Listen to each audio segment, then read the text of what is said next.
好，我们大家好，我是儿童老海。这个老乡让我爸爸拉过来的一个老古董电视机，现在这个开不了机，我们把这个拆开来看一下，到底是什么问题啊？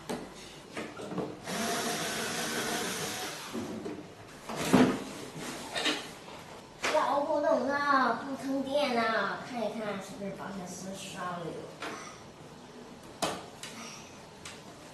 全扒光，把板砖翻过来。板丝是好的，我们测一下这个300伏电容，看到没有？还有12伏的电，说明这前面这一部分啊都没有问题。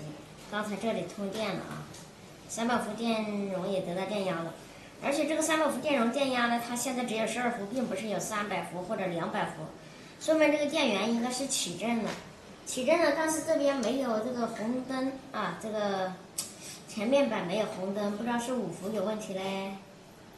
还是什么地方有问题？还是说这边有短路啊？我来测一下次级，看看有没有明显的短路的状况。正比整流这边没问题，我怀疑可能是这边5伏或者这边有问题。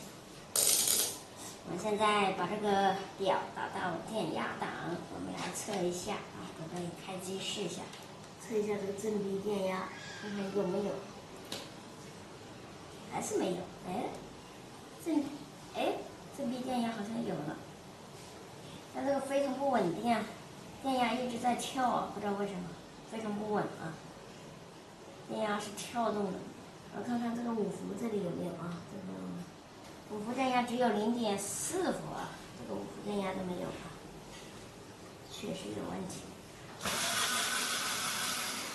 我们没有图纸查这个线路啊，这个5伏从这儿过来。大概是来源是在这里，这里有个5伏的这个稳压管，然后这个电压是从这个整流这里取过来的啊。因为找不到图纸的话，就走线路走了一会儿，才搞清楚这个线路的方向。现在我们准备再通个电试一下这个，测一下啊，这边输出，只有0.几伏，这边输出不行啊。这里只有60伏不稳定，然后这边输出基本上好像就没有0.几伏，只有0.几伏这样。看来还是电源有问题啊。我们先把这个给它接一个脚负载在这里，然后再修这个电源。现在我们接了一个灯泡做脚负载，我再来测试一下电压，看看它 O 不 OK。看一下电压，看看。怎么回事？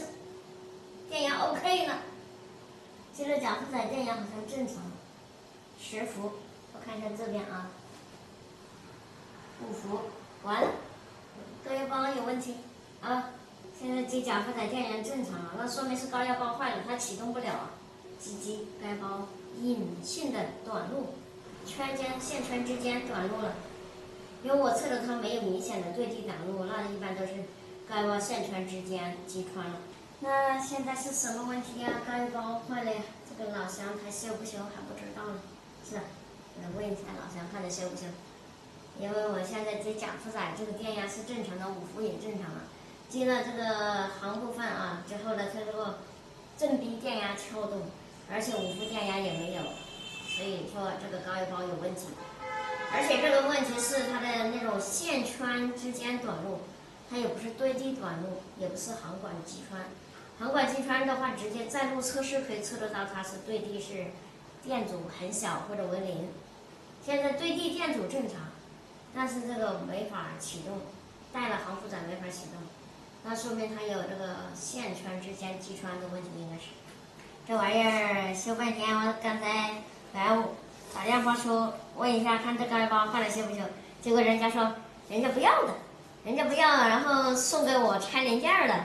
我老爸都没搞清楚，以为是人家要修的，然后搞了半天修来修去的，发现然后人家说不要了，送你拆零件，反正我就要扔的东西。我还以为是别人要修的，我老爸也没搞清楚。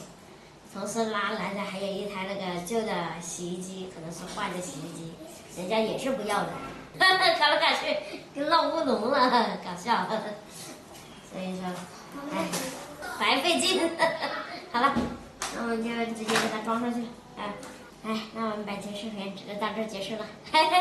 喜欢欢迎点个关注，转发点赞，拜拜。